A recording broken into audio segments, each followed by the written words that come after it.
Well, let's head to the US now, where authorities continue to investigate the role Islamic State played in the New Orleans terror attack on New Year's Eve. An ISIS flag, as I said, was on display when Shamsud Din Jabbar rammed his truck into the crowd on Bourbon Street, killing 15 and injuring dozens more. I want to talk about some of the details that have just come to light around this. I'm joined by Sky News contributor Kosha Garda. Kosha, thanks for joining me tonight. One of the things that stood out to me was the response of the FBI. I mean, trust is already at a pretty low ebb when it comes to the FBI, but it wasn't helped when hours after the attack, the FBI's special agent told the public it wasn't a terror attack. The FBI said that they were searching for 3 people, then they backtracked and said, no, there was no one else involved. It was just Jabbar acting on his own. The FBI really are not exactly covering themselves in glory, and it's only early days.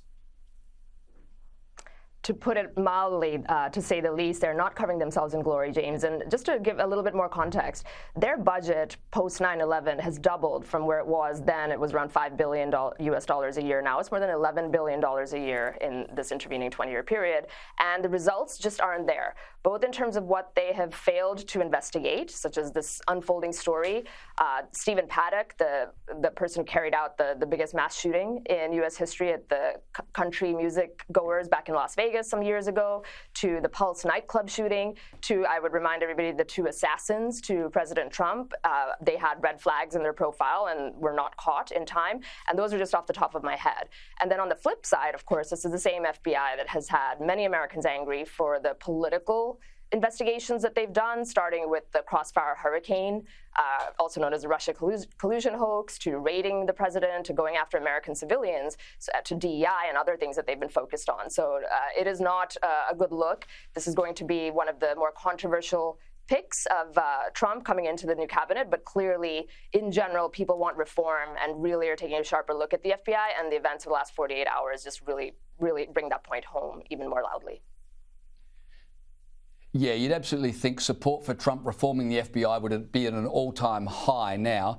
The other major story out of the US has been the Cybertruck explosion outside the Trump Hotel in Vegas. The New York Post, just as we were coming on air, is reporting that the soldier who shot himself in the head just before his Cybertruck exploded outside the hotel had broken up with his wife 6 days prior. But that still doesn't explain why he would then choose to take his own life inside a Tesla outside the Trump Hotel. The whole thing just gets more and more strange, doesn't it? It really is strange. You know, this is a developing story, but it is clear that there is more than meets the eye to what's happening here. As you mentioned earlier in the previous segment about how those connections between this one and the New Orleans thing just seem too close for comfort, even though the official word is they weren't connected. The connections are many. Also, the fact that he was a Green Beret. This is one of the most elite divisions of the Special Forces in the United States Army.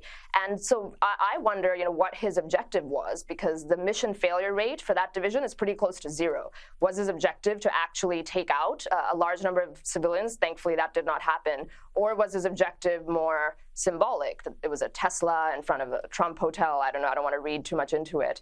But the whole thing just doesn't make sense why somebody of that stature and that caliber would be activated in this way or turned in this way. And then the way the mission was scoped and carried out also doesn't make sense on top of a whole host of other things. So hopefully we learn more soon. Back to the earlier topic with the FBI helping figure this out. In addition to the military, there is institutional failure at every level. So I'm not getting my hopes up that we're going to get lots of clarity soon, but the American people are demanding it. So hopefully something changes. Yeah, absolutely. Well, of course, he was in a Tesla owned by Elon Musk. Let's talk about Musk for a moment. He played a major part in Donald Trump's election campaign, and he's starting to shape up as a major player in the new administration as well. But help me understand the relationship between Trump and Musk, because it's reported that Musk has actually moved into Mar-a-Lago.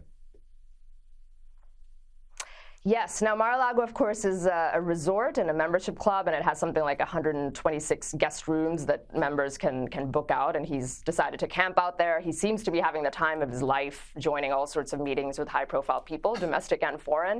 In terms of the relationship, you know, it's new. Clearly, he did play a pivotal role in the election, specifically Pennsylvania, which was the keystone to the whole victory. And I would just look at it as, you know, these are two people that are different yet similar in terms of their success. They're the two most powerful men in the world, if not, up there among very powerful people in the business world as well as politics. And they found common cause where they just want to make America great again. And they're aspirational people, whether it be to unleash peace and prosperity in a new golden era, or in Musk's case, he's talked about going to Mars, and he genuinely believes that America will be able to do that in his lifetime. Whatever the reasons are, I think they're in this for that aspirational goal of making the country great again. It's a really interesting relationship. I mean, Trump is accused of wanting to be a dictator and he's a narcissist, but typically those sort of people can't stand anyone else in the room who, is approaching their stature. So for the two big guns to both be able to work together actually says good things about them, I think. Anyway, we'll see how that relationship develops. Koshigata, thanks for joining me. Appreciate your time.